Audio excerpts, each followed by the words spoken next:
Hello, everyone. Welcome to Impact Hub Geneva. I'm Santu Boethius. I'm one of the co-founders of Impact Hub Geneva and our global program, Accelerate 2030. And I'm really honored to have you all here, all the people in physical presence, and also everyone that is following this event on the live stream. Welcome. Before we start, I wanted to get a little hands up of for whom is it the first time in the Impact Hub? Is there any newcomers? There's a few of you. So welcome to the Hub. Just a couple of words about Impact Hub. We are part of, would say, possibly the largest network of communities for entrepreneurs that are working towards the SDGs around the world. We have locations in over 100 cities over all different continents. And so once you've been in one hub, you know that you can go and join and visit any Impact Hub around the world and feel welcome. So welcome. And I will, yes. So here we are. Before we'll start, so a little bit of background of what takes us here today. This is a very special week for us. At Impact Hub Geneva, we have founded one of the largest programs supporting entrepreneurs across the globe, particularly entrepreneurs in Africa, Asia, Latin America, and Eastern Europe. And this week here now, we're kicking off the global phase of the program. We have over 1,400 applicants that have joined Accelerate 2030 in this year and supported over 200 entrepreneurs. And today, the top 15 are here in Geneva, and you will hear from three of the entrepreneurs here today, and this will be super exciting. And then we have a little special guest as well from Brazil, who joined the program in our last edition. So very exciting to be joined by people from really all across the world. So that's very unique in today's world where traveling as such is not so self-evident. Before starting, I do want to really thank all our partners, especially the Swiss Development Agency that has made this program possible. Also our partners from Pfizer, Intent, Baraka Impact Finance, and Impact for Breakfast that's made this event possible here today. And before moving forward on this really important theme, we're going to hear, I wanted to say that really our mission with the Impact Hub here and with Accelerate 2030 during this special week of building bridges is a call for urgency that we are directing enough financing to some of the real key doers on the ground, the entrepreneurs that are in the global south and across the developing markets and emerging markets that are doing amazing work and are coming up with solutions for the SDGs. That there is enough financing that us here sitting in this room here in Geneva with our networks and others are looking, how can we support some of these entrepreneurs? So that's our core from us today. And before going on into the details of the event, I want to introduce us to our beloved moderator expert on the topic, James Baer. He is the managing director and partner of Baraka Impact Finance. He's also sitting as our health advisory expert member in Accelerate 2030 and supporting us in our work. So he will give you a good hands-on. You're in good hands today. Enjoy this moment. Thank you.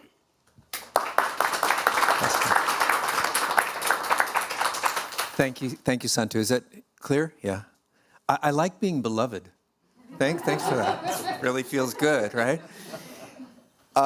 First of all, it's a pleasure to be here. I'm really honored to be part of the Swiss ecosystem, the Geneva ecosystem around sustainability, and specifically sustainability and health. It's an amazing environment to be with so many people of like mind. And last night I had the privilege of attending the UNAIDS Health Innovation Exchange dinner, and I don't know how many people were there, maybe 40, 50 people. And we are all speaking the same language, knowing the incredible importance of addressing health innovation, supporting health innovation through not just capital, but through technical assistance and through goodwill, and how urgent it is. So I am a little bit afraid, having had that event last night and sat in a really interesting session prior to this one, that I'm preaching to the converted. I'm afraid everything we're going to talk about today are things that everybody in this room already knows about. So I hope I'm wrong, or that, maybe I'll say it in a way and we'll have our panelists contribute in a way that adds value and enhances your own perspectives on health innovation at this incredibly important juncture in our world history that we're all living through. Also, something you should know about me is I've been in healthcare for about 30 years, and I started in international context, and I'm not going to go to all the details in there, but a lot of those years were spent in Asia. So I was there as an adolescent and a young adult, and then I went on and did professional work there for many years. I am not clinically trained. I think about the business of healthcare. I think about unit costs. I think about how we deliver accessible care that's equal and that's sustained and that actually presents business models that we can live with and grow. That's been my entire 30-year orientation, is thinking about the business of healthcare. So you'll always hear that from me as we go forward. What you'll also hear from me is my enthusiasm for what I think is an era of opportunity. And we are smack in the middle of it. And we all look around for the silver lining of this, awful pandemic. And there's one that's very obvious to me on a day in, day out basis, and I think to many people here. And that is now a public understanding about what health systems are. Some shared ideas about what needs to happen in order to guard against the failures that we all witnessed in the last 2 years and that continue to plague us today. I'll tell you, we could put a lot of people to sleep with that conversation 3 years ago, and not so much anymore. You get to actually have dialogue, and you get to have people, even without a health background, who are starting to understand we have large systemic issues that need to be addressed.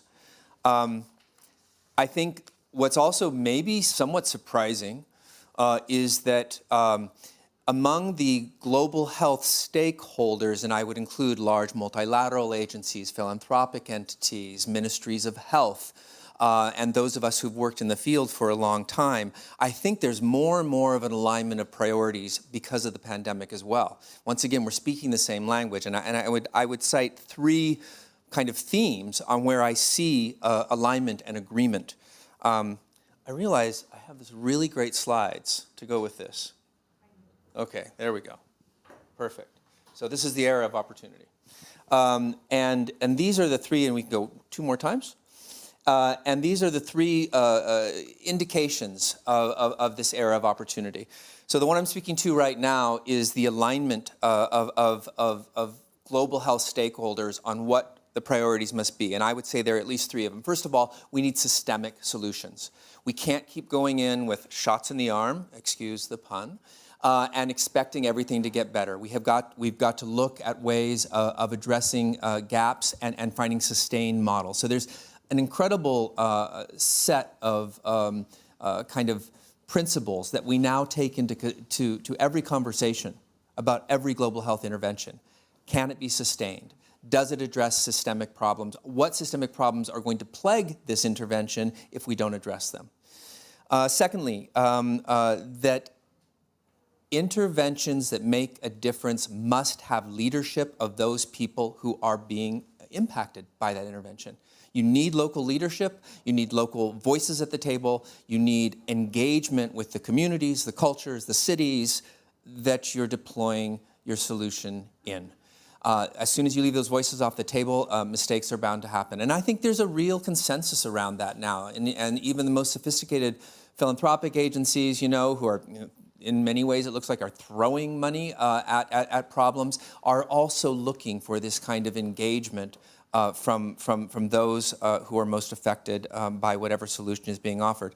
And then thirdly, and this may be modestly more controversial, I think there's an agreement about the incredible importance of public and private sector collaboration in order to make real change. So we know that the public entities themselves, be they the ministries of health or national governments or certainly local governments, they can't do this. They can't make these huge improvements that are required to health systems without public sector engagement. So a lot of what we do at Baraka Impact Finance is focused on private sector entrepreneurs, and we have some great examples of entrepreneurs with us today who are going to show their stuff and why it's so exciting, as well as private investors. And we know that we won't be able to address the funding gap, nor can we address the technical assistance gaps, nor can we really make the kind of changes we need without public-private collaboration. So I would say those three themes are ones that generally when you're in a room together with a bunch of global health stakeholders, you don't have much disagreement about. The other two things that you'll see up there on this, oh, no, don't go there yet. Thanks. The other two things that you'll see on the screen that I think are real indications of why we should be optimistic is the incredible acceleration of technological advances that have direct bearing on low resource settings. Low-cost medical device development, mobile-based care access, AI-driven clinical decision support tools, data management, cloud-based data management. All of these have taken leaps and bounds in the last 2-3 years. And so many of us who've been thinking about problems of delivering equitable care in low-resource settings for many years frankly, our heads are spinning at how quickly there are now technological solutions that are available. And thirdly, and maybe most exciting of all on a day in, day out basis for me, because I talk to a lot of entrepreneurs all the time, all over the world, is the concentration of knowledge capital. So something's happened, and we can map it demographically, what's going on, but what we've got in the field today, the individuals, for example, sitting here with us in the room, who are driving innovation is just a lot of brains and a lot of enthusiasm, and it's a diverse set of skills.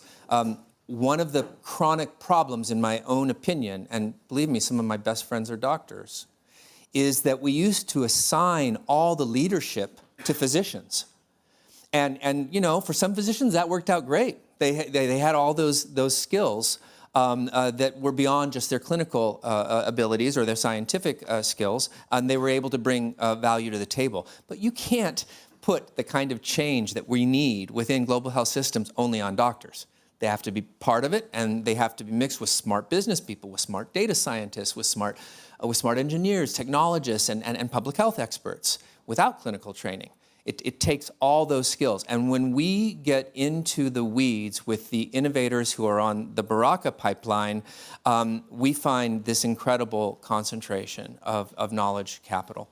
And I think it's differentiated. So again, I spent many years in Asia a long time ago, right? So in the 80s and the 90s, we still, even at those times, and Asia was going through tremendous change, and I was, in the five tigers who were going through incredible economic growth at the time, you still didn't have this sensation of kind of dispersed intelligence on multiple levels and from multiple sectors. So that's what's happening, and that's what's driving the innovation. And for those of us who are not innovating ourselves and we want these problems resolved, we need to take notice. And we need to figure out how to line up the support that these innovators need in order to significantly contribute to scaling solutions to global health problems. So let me see how, now you can click. Thank you. So I think the question for all of us, this is the critical question and a hard one, is whether we can optimize the potential gains of this era of opportunity by making sure that resources, and I mean that broadly, resources are aligned to support innovation. And I'll tell you where the clouds are, so if you can go on, please. First of all, we've all seen this figure, and in just the session before this, it was quoted again. There's something in the neighborhood of a $370 billion annual price tag, and if you go to the next slide, we see that the cost to fund this for the world's poorest is, oh, look at that, there's a typo there. It's $370 billion, and we know only about $140 billion comes from existing forms of foreign assistance, and that leaves a $230 or $40 billion price tag. That has to be funded. Once again, I know I'm restating what all of you already know, but that's why private capital must be engaged. And then we know that stimulating just 1%, that is catalyzing just 1% of what's circulating the planet at any given time in private capital could actually meet that gap. There's a great report that many in this room will want to read. I don't know if one of the editors of that report, Hamza Shad, he was going to be on from New York today. I'm not sure if he's in the virtual audience, but he interviewed myself and Audrey Sellian, co-founder of Baraka, for this incredible report that will be published and be available to all of you within the next week or two, I think. It's very imminent.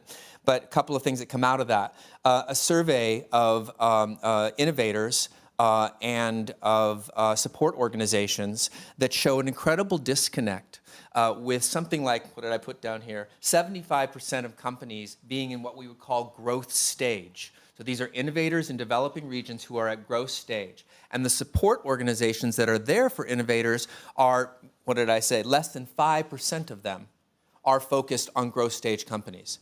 So we have a huge disconnect. And I think this has been our experience at Baraka, is not only are there a lot of innovators out there, there are a lot of innovators with mature business models who have been in the market for 2 years, 3 years, 5 years, 10 years, and are now ready to scale and needing capital. So we have a disconnect planetarily between support organizations and what it is that innovators need in order to grow. And then another survey that came out of that same report that I'm sure you're all going to want to see is an incredible disconnect between the types of support, or rather the amount of support given to innovators based on whether they are expatriates operating in a lesser developed region, returnees, those who've been educated abroad and are returning to their home country, or locals. India's done a better job than has Sub-Saharan Africa in spreading out that support between locals and returnees. They don't have so many expatriate leaders there.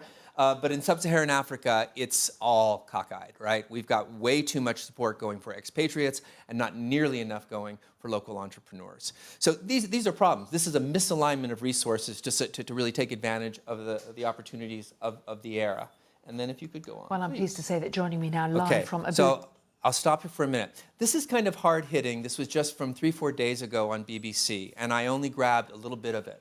But I think what it says, and I'll stop here, I think it shows how significant the fragmentation continues to be around global health.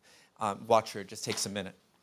Well, I'm pleased to say that joining me now live from Abuja is a co-chair of the African Union's Vaccine Delivery Alliance, Dr. Ayowade Alakija. Dr. Alakija, thank you for your time. Do you feel that this was inevitable in some way? Thank you, Philippa. It was absolutely inevitable. And may I say firstly that had the first SARS-CoV virus, the one that was first identified in China last year, originated in Africa, it is now clear that the world would have locked us away and thrown away the key. There would have been no urgency to develop vaccines because it would have been expendable. Africa would have become known as the continent of COVID. What is going on right now is inevitable. It's as a result of the world's failure to vaccinate in an equitable, urgent, and speedy manner. It is as a result of hoarding by high-income countries of the world. And quite frankly, it is unacceptable. These travel bans are based in politics and not in science. It is wrong. I hear your... She says, I hear your anger, is what the newscaster says. Oh, sorry. I found that really moving, and it goes on. She's extremely compelling, but I don't want this session today to focus on vaccine distribution. We have some other topics that we're covering, so that's not the purpose of bringing this up. It is only to say this level of fragmentation, this level of siloing, this separateness that we continue to have in global health solutions is problematic, and we've got to address it. So I'm going to stop there now, and we're going to have our innovators come up and give you each a 3-minute pitch on their really exciting companies. And then we will have our panelists join us, 2 virtually and 2 here in the room, and we'll move into our panel discussion. So.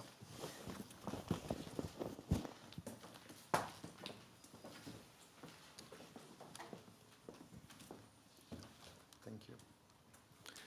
Good afternoon. It's surprising how, after decades of progress, malaria cases are on the rise, not just now, but for 6 years. More than 1,200 deaths, lives are being lost every single day due to this preventable disease. It was 2011, I had a job with a textile company in India, and I was on a work trip to Kenya, and I found myself in the funeral of a 4-year-old child. And I was shocked to hear that she died from a mosquito bite, and that too from a hole that was in the bed net. So coming from a textile background, this was unacceptable for me. I left Kenya that trip, changed as a different person, determined to do something about it. And I was fast forward 5 years, I was back in Kenya, this time along with my business partner Danielin, meeting with the Ministry of Health, discussing their malaria elimination strategies. From that time, there has been no looking back. Listening to WHO's clarion call to develop products that are sustainable as well as scalable, to overcome the resistance challenges, Lancet developed a very unique 2-track process, of which the first track focuses on improving the present technologies. As most of you might know, treated bed nets is one among them. And the bed net which we have developed has dual active ingredients, one on the roof and another on the side walls to fight resistance. So this is achieved through a patented microencapsulation technology. And on indoor residual spray, our product currently lasts for 18 months, which is twice as much as any other existing product in the market. And we are also looking long-term on active ingredient discovery projects because we know mosquitoes get resistant very quick. So we've been screening natural compounds. More than 200,000 compounds have been screened, and 14 have been finalized for scalability studies. All of this would not have been possible without a diverse team of entrepreneurs and scientists who have made this happen.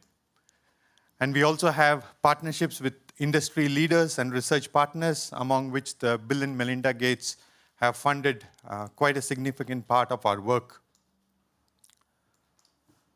On past funding, we have raised more than 10 million euros, along the way achieving significant milestones all the years.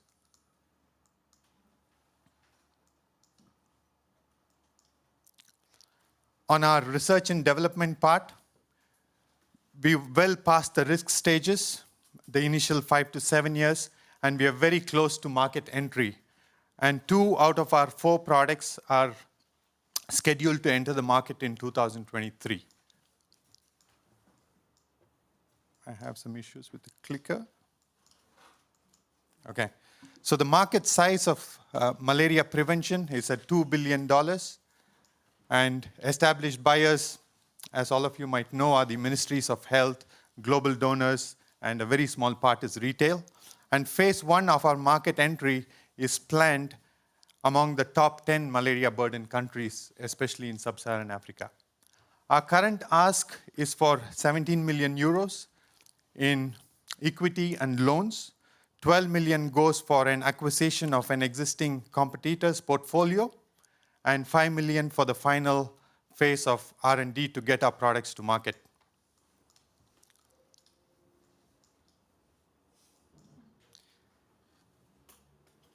As I mentioned, there are 1,200 registered deaths every single day, and more than 75% of them are children under the age of 5. Every life is precious. Every life has potential. Seeing them lost to a disease that is preventable is not acceptable. Join together and let us be the generation that is known to consign malaria to the history books and create a malaria-free world. Thank you. Thank you.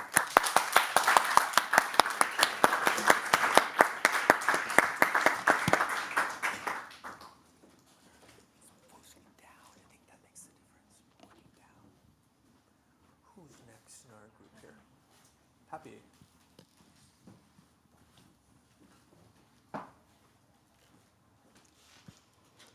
Hello, everyone. My name is Biganza Papi. I'm the founder of Afya Pharma. Afya Pharma is a pharmaceutical e-commerce platform that makes medicine more affordable and easily accessible to billions of people across Africa.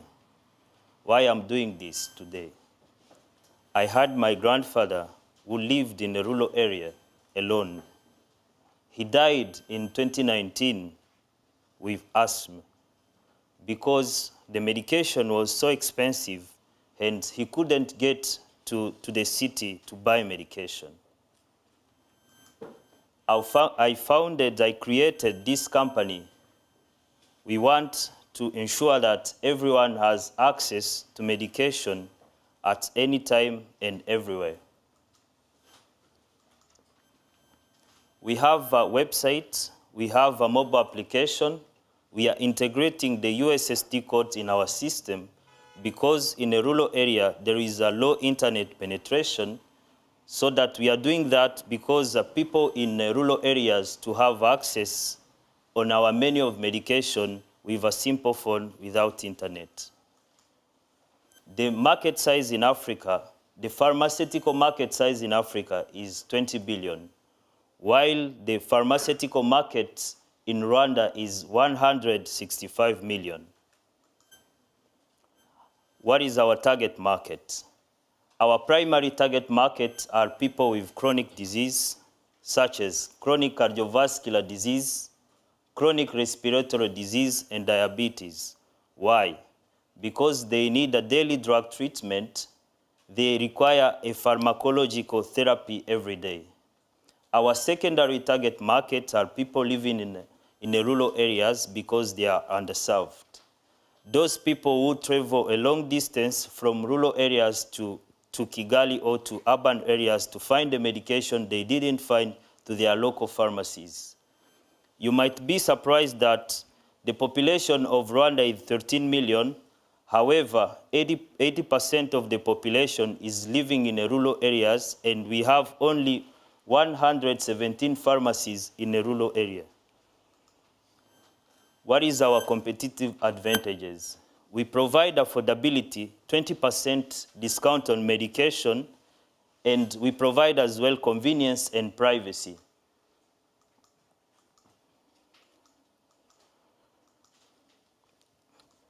And in terms of traction, we have helped over 2,000 pharmaceutical and parapharmaceutical. We have secured an FDA license, which is very difficult to obtain in my country.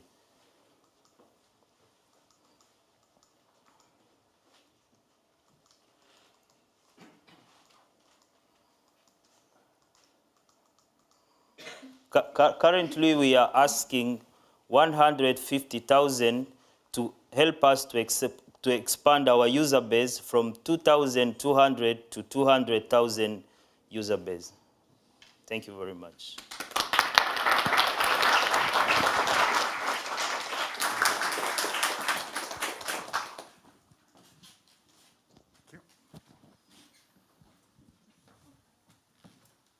Wonderful.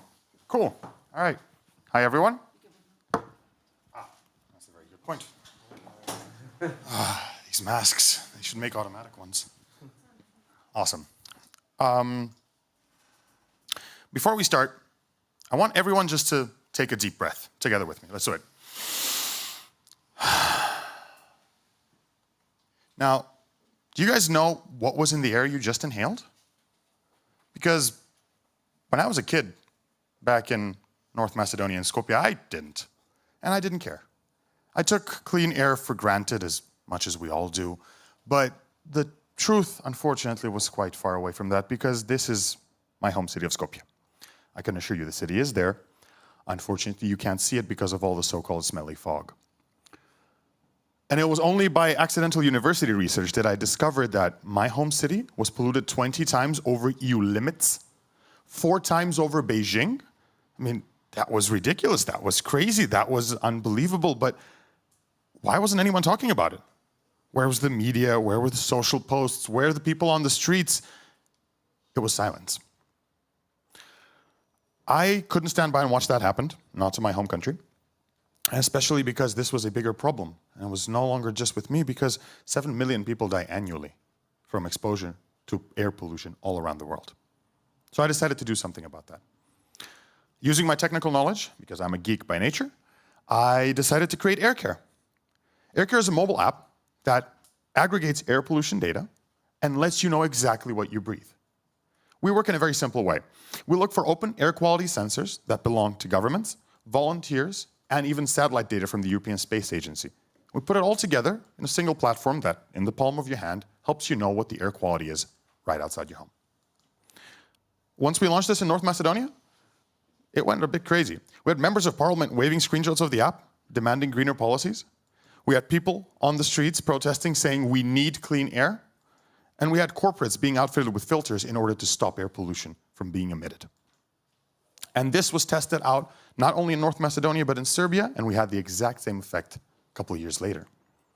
We've reached 1.8 million unique people with our app and are aiming to reach over 7 million throughout the years. And over 100 media mentions have talked about the work of AirCare, let alone 20 national and international awards, including those from the UN, for our work. We're not the first ones to create an air quality app, but some of our competitors that have been funded 15 million, well, they only see red pollution in Skopje. But this is what we see. We're able to pinpoint exactly where air pollution is coming from and help both local governments and activists take action. We're already profitable, making 7K a month from a B2C model, from ads, product placement, subscriptions, and working with air purifier manufacturers as well. But we want to expand our B2B sector and work more with all of the data we've created. 45 countries is where we're live now, but 150 face air pollution issues, and only we can get there with your help. We're looking for partners with eco-connections and a passion for clean air, and 200K investment to expand our team within the US and APAC markets. My name is Gorjan. We have a great team with 30 years experience. But before I leave you, I want to just tell you, you think you're breathing clean air in Geneva? Maybe check the app. So let's save 7 million lives. Thank you.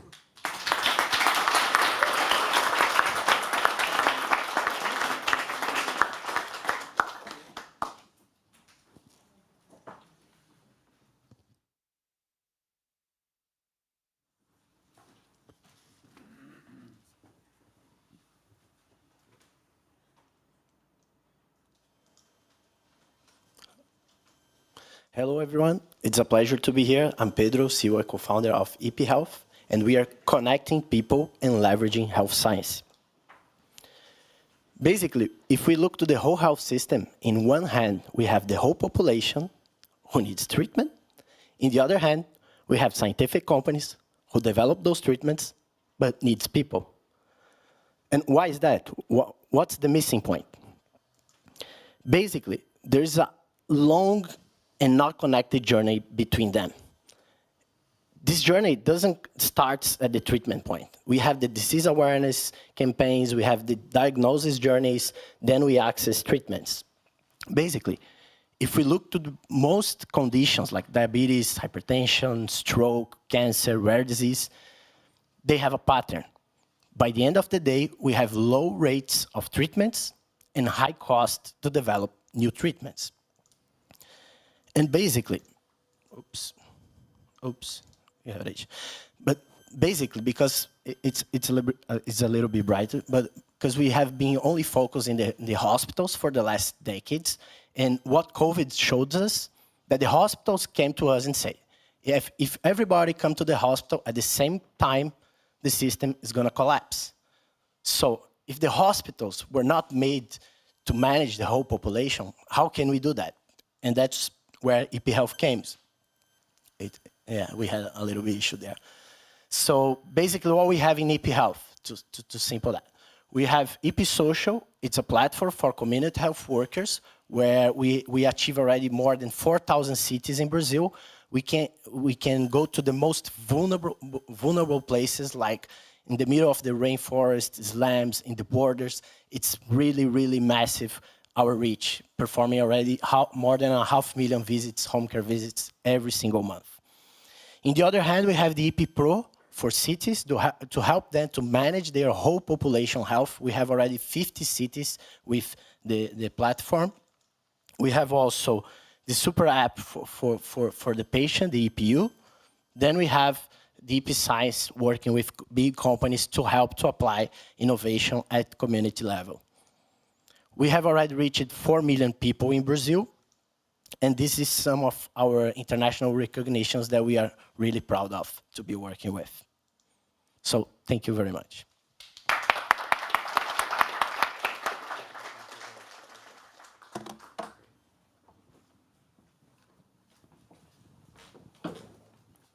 So thank you. Very inspiring, and I highly recommend if you're bored with your job, spend some time talking to innovators. It's absolutely the most exciting and thrilling part of my current work. So we're ready to have our panelists come up now. So if with two here in the room with us, Andre Hoffman and Audrey Sullivan, and then I believe online, although I don't see them live right now, yes, Shannon and Darren. Nice to see you, Shannon Shibata Germano and Darren Back. Shannon, I think, is in Arizona, and Darren is currently in New York. Welcome, guys. Thanks for your patience as we move through this today. So let me start with introductions. Andre, if you don't mind, I'll start with you. So Andre Hoffman is an environmentalist involved in multiple nonprofit and charities focused on sustainability and nature conservancy. He studied economics at the University of St. Gallen and obtained his MBA at INSEAD. He currently serves as vice chairman to Roche Holdings and sits on the board of several US and European health sector companies.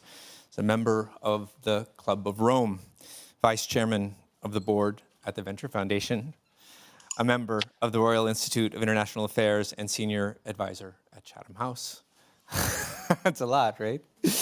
And he is also a champion for One Health approach, which focuses on issues at the interface of human, animal, and environment. And he'll speak some to that today.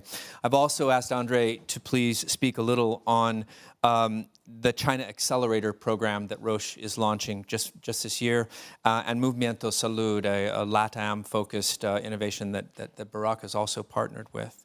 Andre, welcome, and thank you for being here today. Thank you for having me. And I'm going to ask each of our panelists the following question. Why do you do the work you do? What motivates you to be here? Well, thank you very much for having me. I feel a little bit like, a bit of imposter syndrome. I mean, what you just read is far too extensive. I think, we do have, and we've touched about it a couple of times today, we are in a very important period of history. We just come out from, we're just falling back into a pandemic situation, which is getting a little bit, which has been testing our system, which has been testing the resilience of the system. And we're seeing that at a moment where we have the convergence of an enormous amount of innovation, of new technologies, which will allow us to sort of look at the world around us in a very different way. And so I think it's time to sort of innovate for the future. Our pharmaceutical business, I call it our because I'm vice chairman, because my family owns the majority of the share. Our company has been successful only because we have been able to innovate as we went along. Today, the opportunities to do something new are bigger than ever.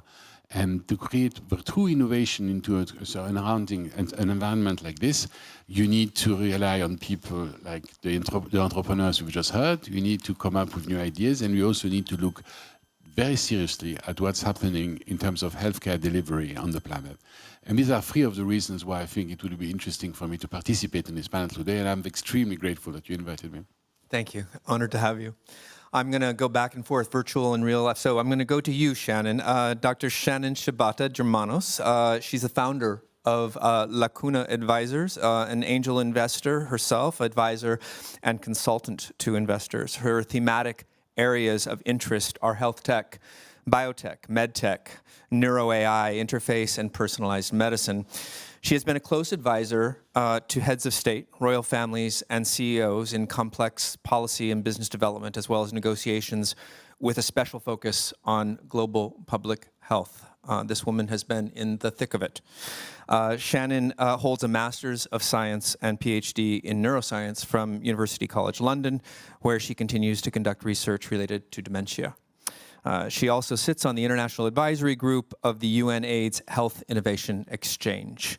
I'm sorry that you couldn't be at last night's event, and I hope you're feeling well enough and really appreciate you being here today, Shannon. So the same question to you. Why are you doing the work you do, and what motivates you to do this work? James, thanks for having me, and hi, everybody. So my husband and I have a family office based between London and Geneva, and one of the things that really motivates me is recognizing this enormous uptick in medtech, health tech, biotech-based companies that were just exploding in the last decade. And we really wanted to focus our investment thematic strategy on health innovations that were able to change the way equitable healthcare was delivered with a global footprint. And we really focus on dual market companies that are able to operate both in the global north and in the global south. And we have a little bit of a different focus. We're not just full impact investors. We really believe that if healthcare companies are built well and designed well from the outset, we can make market rate returns. We really do believe that. And so we really believe that these innovations can really generate efficiency, access, as we heard from some of these innovators earlier, cost savings, and really seamlessly integrate with clinical efforts delivered in real time. And that augments the fantastic work being done by agencies and by governments already. And some of the greatest challenges facing healthcare today is provider capacity building and connectivity, these isolated rural areas that need to be connected from a systems-based standpoint. So we think that these sorts of innovations are able to really meet those pain points and want to invest in these sorts of companies as they scale and grow. Thanks. Wonderful. Thank you, Shannon. Darren, I'm gonna go to you. I have to first of all comment that the Christmas tree and the Buddha behind you looks like my own home. Nice to see you. Thanks for being there. Darren has more than 20 years of global health, corporate affairs, and strategic healthcare experience, and holds specific expertise in public health, care delivery, and access in low and middle income countries. He is currently the vice president for global health investments at Pfizer and the executive director of the Pfizer Foundation. He holds a master's degree in public health from the London School of Hygiene and Tropical Medicine and a bachelor's of science in pharmacology from King's College London. Pfizer Foundation has got a bunch of interesting work that they are doing in the global health sphere. I'm hoping today he can talk a little bit about the sustainability bond, which they launched in early 2020, and then grants and investment program that Darren oversees, which focuses on improving healthcare access, addressing barriers to care for women and children, and reducing the burden of non-communicable diseases. So Darren, your turn. Why do you do the work you do, and what motivates you to be here? Well, thank you, James, and thank you for noticing my background. It's a good job I didn't put it on blur, so you can appreciate the tree and the Buddha. And thank you to everyone in the room. Sorry I couldn't be there in person, and to the great presentations we've had so far. I mean, I'll keep this brief. Why I do what I do, it's pretty much what you said, James, in terms of, I think we have a real opportunity now to look at how we focus resources and really hone in on those which are providing the biggest impact. And so much of that now is at the community level, or really at the entrepreneur, smaller organizational level. So what I see as my role is very much working with both Pfizer and the Pfizer Foundation to make sure that we're optimizing our resources and investing in really the high impact areas that are going to improve health equity around the world. Wonderful, thank you. And last but definitely not least, I'm honored to work closely with Audrey Selian. She's co-founder of Baraka Impact Finance, but has many, many other accolades. She's the director of the Artha Impact, a division of Rianta Capital, responsible for deployment of capital to social entrepreneurs in India. And she's been doing that for about 15 years. She's co-founder of Artha Networks, a platform as a service to connect investors, entrepreneurs, support organizations, and service providers across markets and sectors. Audrey also founded Impact for Breakfast, which Santum mentioned earlier, and many of you may be aware of.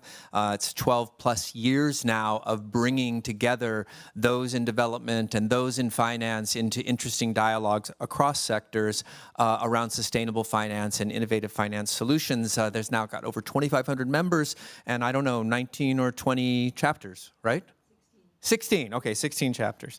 As I said, I'm honored to work closely with Audrey, and always a pleasure to do thought curing with her. She's a smart person, holds a PhD in technology policy from Tufts University. She's a Geneva native with deep roots in the US as well. Audrey, what about you? Why do you do the work you do? Why do we do the work we do? Thank you very much for that. I have had the privilege of being one of those who works for a family. In this case, it's a single family office with a mandate to deploy capital in unique ways where we really get to test and flex what the purpose of capital really is. And in this case, it's in forming, in the microcosm, the legacy of a family.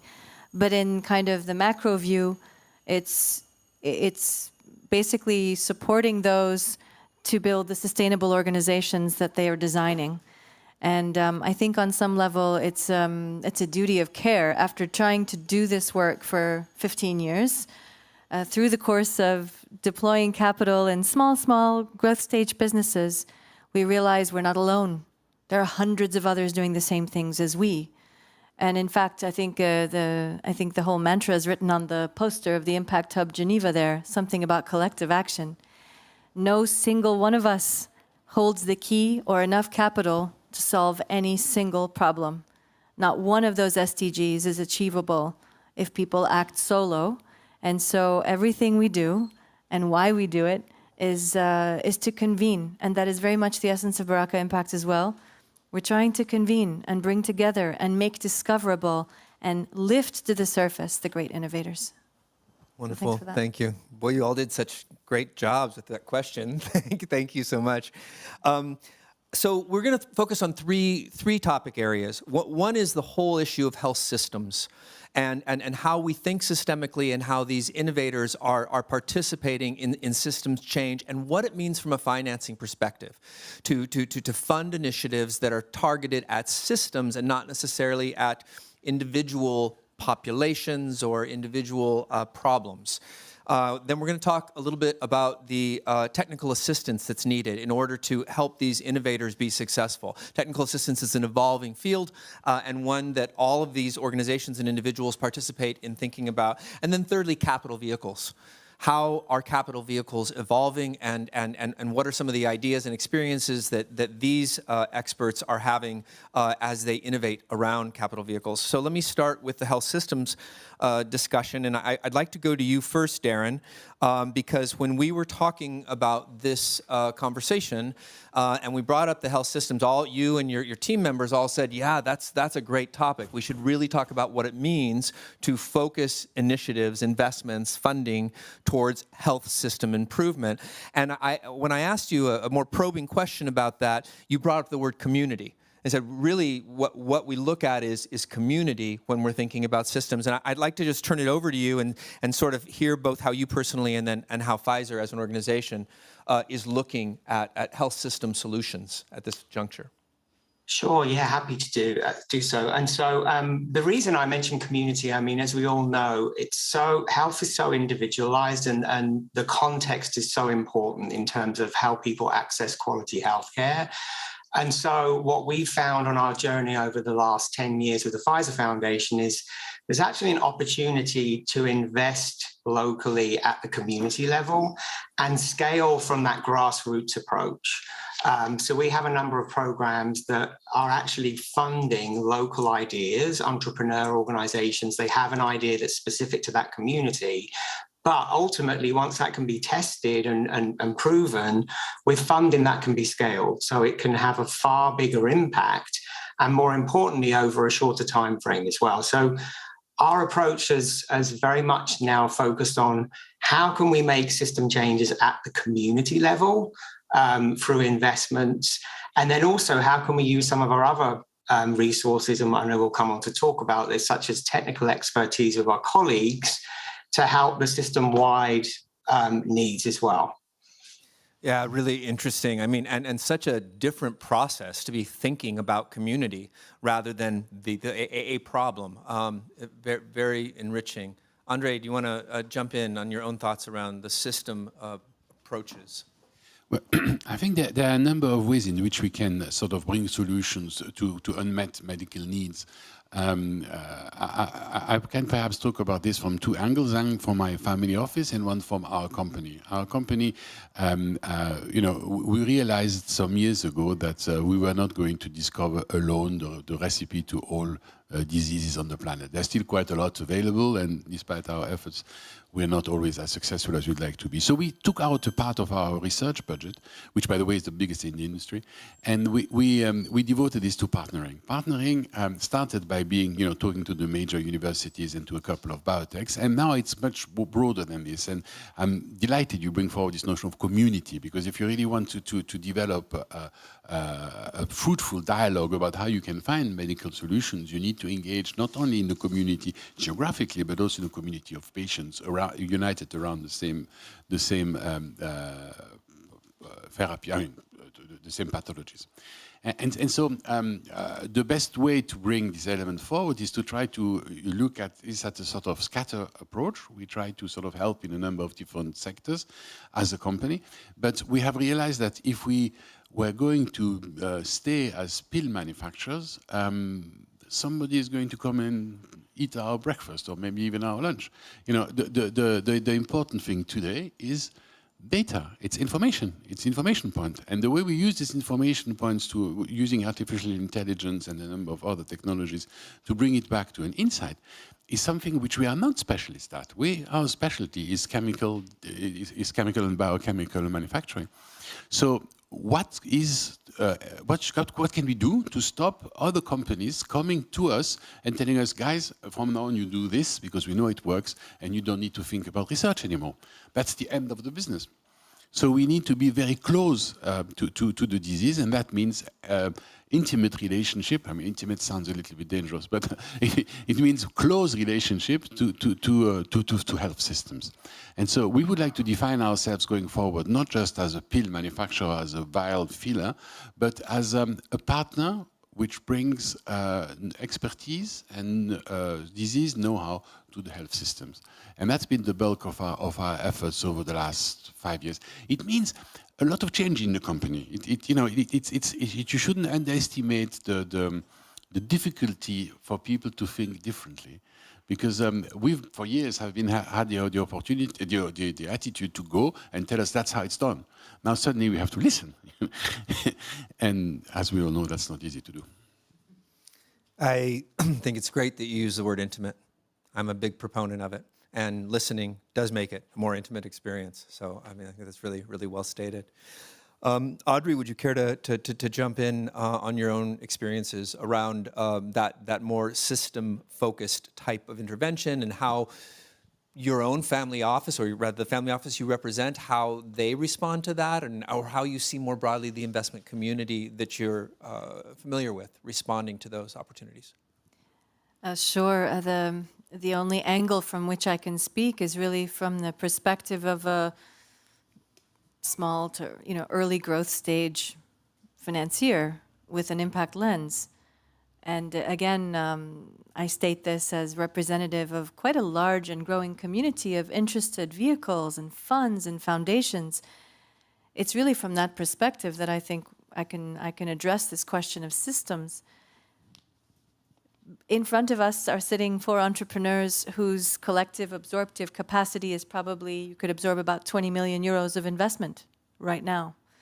Every one of you has, a couple of thousand, maybe a couple of 100,000 mobile phone numbers or email addresses, data, access to your markets, and only you can have that access to those markets. So from our perspective as investors, it's this question of, well, how do we blanket the global health systems opportunities with enough interest from us and peers, our peers, hundreds and hopefully eventually thousands of our peers, who will care enough to give you that risk capital and some of the support that you require to be able to deliver, and so that we can also see which solutions rise to the surface and what's working and maybe what's not. It's really just from the perspective of discovery, visibility, and we've built a platform to that end to help support just profiling.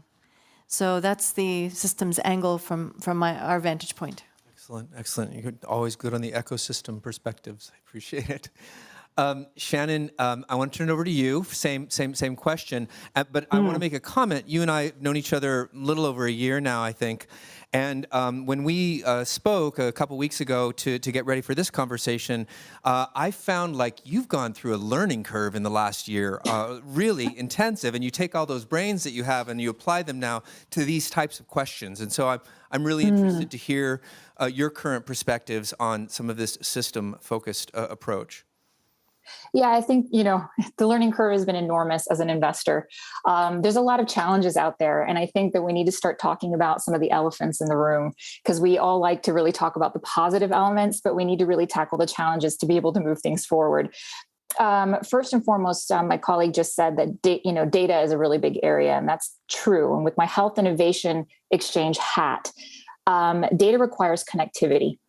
And so we really look at health adjacent areas as well. That includes building a digital backbone in these countries where there's a lack of connectivity still. So if we want to decentralize care and really be able to meet the needs and bring connectivity to those in rural areas, like one of the innovators working in Rwanda, trying to deliver more pharmaceutical care to these places, then we need to make sure that we have that connectivity in place. The second piece is, from our approach as investors, we really look at, as I said, that hub and spoke model, that systems-based approach in the public sector. So a centralized hospital that's supporting more on the district level hospitals that have a lack of training or that need upskilling, and what kinds of technologies are asset-light health plays. So don't require necessarily huge capital expenditures and a lot of development of kit, but more software type solutions or mobile type solutions that are easy to deploy and really are easy to utilize and can help with this capacity building effort that's really critical and necessary on the ground. But as we started to move into the public sector, we recognize that there's a big kind of misalignment between startups, innovations, venture capital, and their time cycles, and the agency and public and governmental sector. It's very, very different in their timing, alignment, and needs. So we started to understand that there was a great need to focus also on not taking away the public sector, but also in the private hospitals and clinics within these countries. I know that that's a controversial topic. And the question is, do these private clinics serve the most vulnerable or key populations? And equity analyses need to be performed. But I think we need to start discussing bringing them into the ecosystem more. These are places where we can sandbox innovations that can oftentimes pay some nominal fee for these innovations for that sustainability long-term, and can really help to then scale it into the public sector. So I want to bring that to the table, because I think we do need to start talking about the private clinics in these countries as well. Yeah, I think it's a really interesting conversation, and I've got my own views on that. I'm not going to share right now, but I see Darren like nodding his head to yes to that, and I kind of would like you to jump in on your own perspective there. So, I think we all understand the conversation. We don't want to innovate without the public sector integrated, without the public sector able to meet its demands to society, right? So we all know that. We all know it's important. But what Shannon, I think, is bringing up is perhaps an alternative strategy, an incremental strategy that uses the private sector. And I think it's a really interesting topic. Darren, you had some comments or reaction to that? Yeah, I mean, it's a very interesting topic. And I think we know there aren't enough resources, right? So we have to use them in the most optimal way. But also we need to recognize that the private sector doesn't have all the answers, right? And so what I like, Shannon, about your answer, and it really builds to the rationale to why we launched one of our programs called our Global Health Innovation Grants, where we actually provide some of that seed funding to small for-profit or not-for-profit entrepreneurial organizations. And it goes back to what I said earlier, is that the important thing here is that these are individuals that are living in the communities that they serve. So they know what the health solution is, and they know how to test that, how to reach people, how to scale that. They just need that funding. And oftentimes they need some technical expertise as well. And they're two things that Pfizer can offer. And it's been hugely successful. And I think where it's been hugely successful is obviously where there is deep partnership with government as well. And that's the key thing here, is it's not just about proving interventions work. It's about, well, how do you use that data and how can you get that into a scalable national system? And so, you know, through all of our work, we make sure any investments that we're making, be it grant investments or other types of vehicles, is that those relationships are also solidified and agreed at the onset. So there is that agreement with the government that if this intervention works, then there is a route to scale and use that data so it can impact more people and hopefully be sustainable. Thank you. You know, Andre, did you want to add anything in that? Because I'm thinking both about Movimiento Salud as well as the China Accelerator Program, where, you know, that whole public interface is part and parcel of the models, I think. How are you thinking about this private versus public sector? Well, I shouldn't say versus, but you know what I mean. Yeah, I mean, a big corporation like ours has to dispatch some of its duties in the developing world. We need to make sure that the technologies we develop for the 500 million people who can afford to pay for them is also available to other parts of the world. And the best way to do this is to make sure that you have a two-way dialogue and not just a top-down approach. So when we talk to health systems, and you mentioned two, the one in Brazil and in Argentina. I'm sorry, I'm confusing now. Central America and the one in China. You know, what's important for us is not just to distribute the products; it's also to make sure that we have access to the brains, to the intelligence, to the research institutions in the place. And in particular in China, where chemistry is at a level probably no longer seen in Europe, the idea of building up an accelerator which will allow us to provide young entrepreneurs, but also scientists with ideas which they could then test with us, is important. It's risky, of course, because it's far away. Intellectual property is still an issue sometimes, you know. But I think that if you really want to have a quality dialogue, you need to be doing this at a level where intellectual matters more than just immediate reactions. So I don't know if that was the question you're asking, but for me, as a corporate, our responsibility is not just to be able that our products are available, which is an important responsibility. It's also trying to make sure that we can establish with a new generation of scientists relationship which can help our people suffering here in our geography from the same diseases. So it really is a global approach. Now, if we're talking about private investment, and I understand that, you know, family offices and things like this have to, that it becomes much more a way of providing means which will allow young entrepreneurs to do something. But for big corporation, it also has an element of know-how. It also has an element of technology, an element of sharing. And I prefer the first part than the second part. Yeah, fair enough. It segues nice into the other topic I said we would get to, which is technical assistance, how that's being offered. I mean, the China Accelerator, and I'll let you hold the mic for a little bit longer just so you could just tell people briefly about that project. It is quite the initiative. Technical assistant writ large. Yeah, basically what we've done is that we've transplanted some of successful models that we have in California, that we have in Germany, that we have in different parts of the world, to the Chinese environment in Shanghai. We renovated the building and we make it available. In fact, it's a little bit of an impact hub. Yeah, it's an impact hub in the pharmaceutical side, and the idea is to provide young well, I don't know why we always say young. It doesn't matter the age, does it? No. And I mean, people who are new to research to come and work with us, giving them also access to our research team here in Basel, but also in California. And yeah, the first results are very encouraging. I mean, you know, we have nothing patentable yet because it's only been going for a couple of months, but we have high hopes, right? Audrey, would you jump in on the technical assistance question? I mean, you've been doing this work now for 15 years, and we've had conversations where you've talked about kind of the evolution of needs that are coming from entrepreneurs, you know, and what's some of the trends that you're seeing and ways that you feel like a family office like the one you represent can or cannot meet those needs? Sure. This is probably the most important topic in terms of the process of engagement and deploying capital. It's understanding what are the needs of those you've just come across on multiple levels.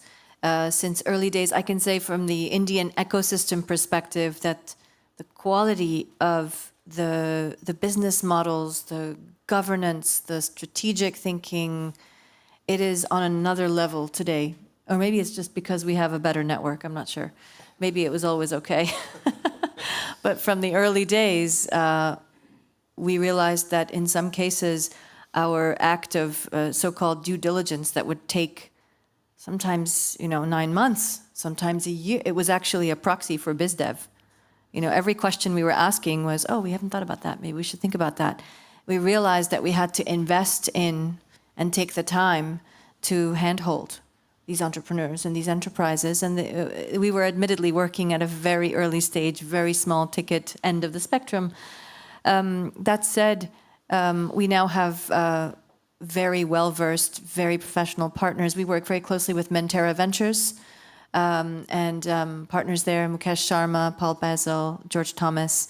And they have one of our poster child investments from which we exited within 3 years without wanting to, which is kind of something of a headline for us in our portfolio, was a health business, which they provided support to from its earliest moments.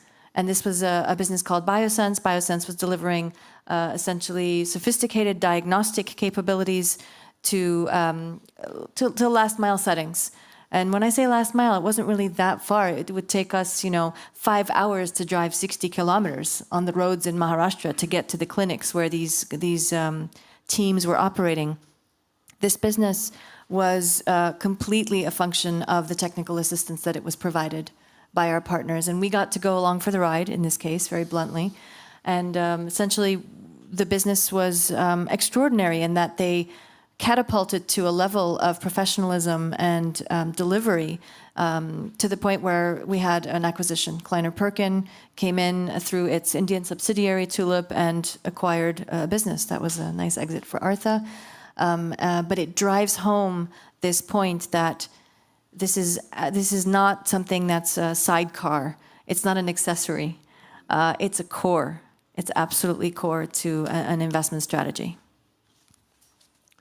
Shannon, once again, you made some interesting comments when we talked about this topic, and the particular challenges for private investors and family offices in addressing technical assistance needs. Can you speak to that a little bit? Oh my goodness, James. This is a huge topic, and this is where Baraka is so necessary. I'm not just saying that to pat you on the back. Basically, there's a deep desire for more classic investors, family offices, and venture capital firms to get into the global South, not just the typical impact investing firms, but the classic investment firms. And they don't necessarily know how to approach these countries and these sectors. It's a bit daunting for people because, first and foremost, let me go through some of the challenges that we face as investors. And I'm talking to the people in the audience. I'm not sure exactly who the audience is, but if you're agency folks or coming from DFI backgrounds, et cetera, I'm really speaking to you. We have difficulty managing market entry and entirely new environments, laws, currency exchange issues, cultures. There's a lack of unified markets in places like Africa. So imagine each innovation in each company has to go through regulatory environments in each one of these countries. And it's very, very cost heavy to go and do that in every country. So how do we address that issue? Navigating political red tape and volatility in these countries with a lot of the election cycles, et cetera. There's totally different health systems challenges from the global north. So the culture and management of healthcare is different. There needs to be a larger total addressable market to make it interesting for investors to want to come in. So just one country in Africa often is not enough. So how do you make a larger TAM? And we started to think about how do you then connect Africa to India to Middle East to create a larger market that could be interesting for these frugal innovations that are useful in all these countries to be able to then leverage. And then there's very different timelines and cycles, as we talked about, with Global South often requiring more patient capital. And a lot of these funds, their cycles are much shorter. So they'll be looking for exits within 7 years. And oftentimes healthcare is more than 10 years. So these are the types of challenges that we face. And there's a difference in the language that's used between global agencies, governments, and the private sector investors. So they don't have a shared lexicon. And they also don't necessarily have the same incentives. So there's a misalignment in the incentives. And there's a mistrust that's inherently there historically between the two. So while everybody talks about private-public partnerships and it's needed and SDGs and actually creating the environment and ecosystem to translate between these sectors and make sure that the timings are aligned and all of these things are the technical assistance to do this is present is challenging. So we need these sorts of groups like Baraka that are going to be sitting in the middle, helping for investors like myself, making it easier for us to enter the market. That's a great set of comments, and I love the Baraka plugs, so thank you. Sorry. But Darren, once again, I noticed you responding, and I'm going to give you a task, Darren, to build on this technical assistance topic, because you made some comments already about that, and I know that Pfizer, that you particularly think a lot about this. But then also, let's move it into the third topic, which is capital vehicles. Because that really, I think Shannon's conversation ended up touching on that as well, of course. So if you don't mind, can you take that baton? Sure, yes. I mean, I could talk about the technical assistance piece all day long. And, it's exactly what Shannon said. We need that lexicon, and it's exactly what Audrey said in that this is fundamental, this is core. And so what we do at Pfizer, and what I'm really proud about is, we have more than 70,000 people around the world who work for Pfizer, a variety of skill sets, capabilities, including those softer skill sets, James, that you spoke about earlier. And so what we do is say, well, how can we use this expertise and how can we place this expertise with these organizations to actually help enhance what they're doing through pro bono technical expertise? And so we've been doing this for nearly 20 years now. And what's been interesting is how it's evolved over the last 2 years and optimized in the current environment that we're working in. But what we do is we work with either international big NGO organizations or more so now smaller entrepreneurial organizations who might not have the skill sets necessary to do some of this scaling or to do some of the M&E work. And we place our colleagues to work side by side with them. Now, this originally was going in country and working with these organizations, but now we're able to do this virtually, which is, it's one example of how we can scale this really quickly. And we have the ability to really flex now with this virtual environment to address some of those strategic challenges that many of these organizations are facing. And that's a whole nother session to talk about what is virtual. It's really, really interesting to me that you said that and you're so confident in how you portray it. I think you're right, but that's a whole nother topic. I'm going to actually take this capital vehicle question, Audrey, to you, and what you think's possible and what you think needs to happen in terms of generating more capital opportunity for these entrepreneurs in multiple developing markets. Can I hand you that? Sure. Thank you. I think that we are at a remarkable cusp, a remarkable moment in time. we've brought to this edge because of the experience of COVID, understanding that the way our behavior as investors, our mindsets, the consciousness that drives some of the strategies, all of this has to shift so that we can begin to operate at scale and start scaling the solutions that need to be scaled. I think the challenge remains that I mentioned it before, there's all these wonderful, sophisticated capital stack strategies within fund vehicles, and every day, every week, we'll hear of another fund, and we applaud every one of those initiatives to formulate and find the LPs and raise the money or launch the program. It's all, these are the critical cogs in the wheel. But if we do step back and think about systems level coordination and financing, the entrepreneurs that are the guys on the ground with their sleeves rolled up, making immense personal sacrifices and carrying huge burdens in essence to do what they do, we have to make it easier for them to find who they should be talking to. And in this day of digital technology and the internet, which supposedly bridges digital divides, it's still shockingly difficult. Given the concentration, I heard yesterday a statistic that made me scratch my head a little bit. Apparently, 1/3 of impact finance flows through Geneva. If that were the case, I'm not sure we'd need to have Building Bridges Week. I'm not sure if that's a function of widening the goalposts of the definitions of impact finance, or if in fact it's all happening and maybe we just don't see it. But it feels like the burden is still very high on the shoulders of these entrepreneurs and innovators. It feels like we can do better. And from an ecosystem perspective, I come back to Baraka, we're just trying to make things visible. In the same vein, if you can measure you can manage what you measure, you can only scale what you see.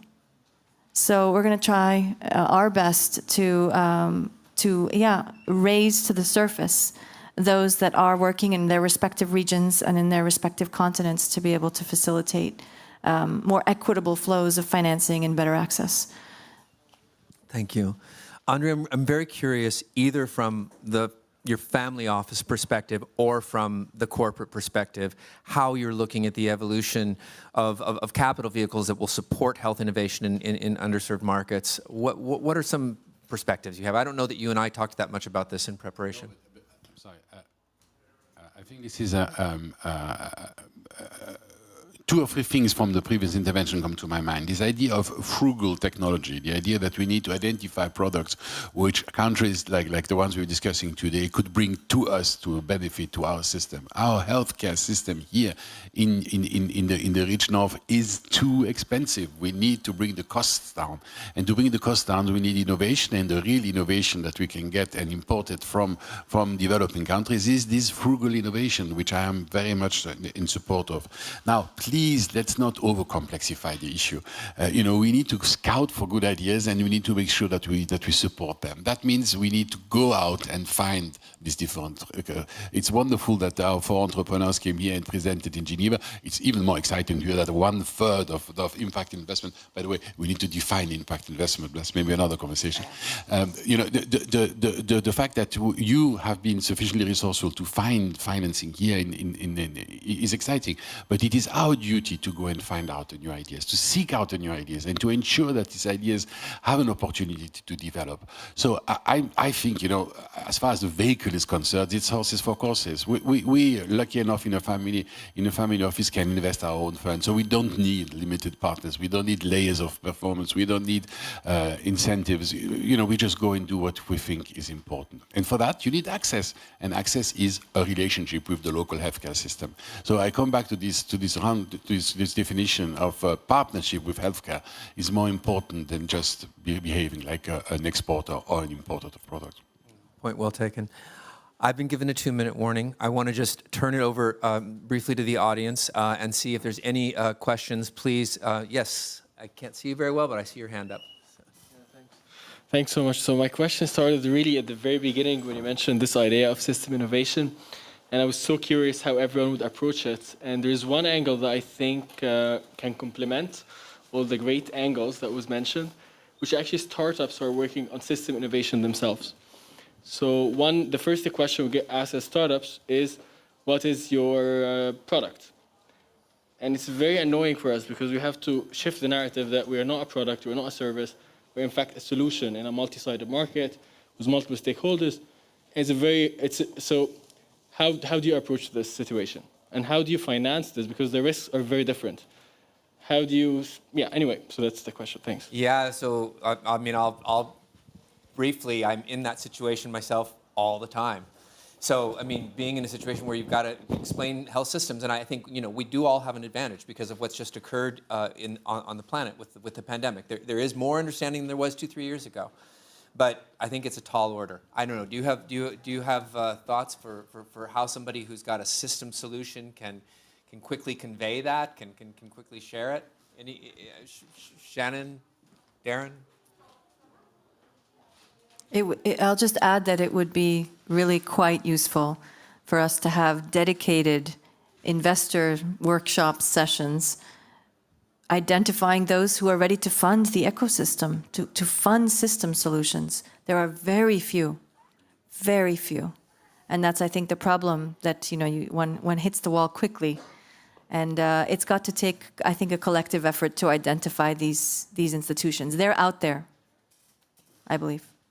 Yeah, and I'll just add, it brings back to the point, James, that you said at the beginning, the last 2 years, we now have this moment where the public understand the need for health systems and how everything is so interconnected. So the time is really now to be able to look for those different sources and as the question said, serving up a solution versus a product and why that's important. Right. Yeah, and I would also add to that, from an investor point of view, it is hard because people look very siloed, and now we're starting to look at much more integrated type systems. And we often see companies that are coming out with things that are almost like business units. They're tackling an entire multiple vertical type thing. And that's exciting for the investor because that's multiple revenue stream potentials as well. And so you really have to share what the opportunities are with the investor that, talk about it differently. Maybe it's a business unit strategy. Maybe it's a multiple vertical strategy, and show them where their opportunities sit because you're looking at it from a systems perspective. That's great input. Andre, you wanted to say something on this? No. I mean, system change is not something that's only limited to health. We need to change our existing system. The operating system doesn't work. And so, how do you change a system is something I would love to have a seminar on. If we could spend a couple of hours, a little step at a time. Is that going to be fast enough? I don't know. But we really do have needs for some gray cells in that respect. Yeah. Other questions? I can do one more. Congratulations in general. Just two short questions. One, now that we are collecting so much data, Andre, to your point, we have such a great data collection database nowadays with these passes. I mean, we're collecting a lot of information.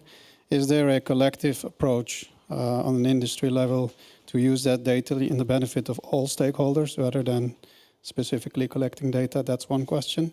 The second question, in terms of capturing impact investments, I'm doing a project and I'm struggling to find the investment because if you go to the fund managers, they tell you basically that they only do stock listed allocations.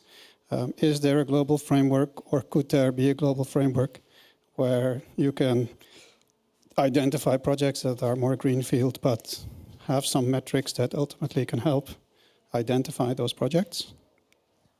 Okay, quick. So in terms of data, you need three things. You need lots of them. They need to be of good quality, and they need to be accessible. And I know very few places where this happens. Maybe China, perhaps Singapore, the US to a certain extent, but you still have some conditions. The conclusion is quite clear. We in Europe are very much backward in that respect. And this is not because the industry doesn't want to play a ball, it's because the regulation does not allow it. In the second question, you were... Actually, a quick point to the data question. Please, yeah. Yeah, I was actually, I had the opportunity to moderate a panel at the Global Center for Security Policy yesterday, showcasing a concept that Arthur Wood from Total Impact has formulated called equity for humanity. And I'll just plant the seed here and end with this. The idea is that the beneficiaries and the communities become stewards and owners of their own data, and that data is what informs the valuations. The experience of the users is what forms what the value of the companies are that we as investors are investing in.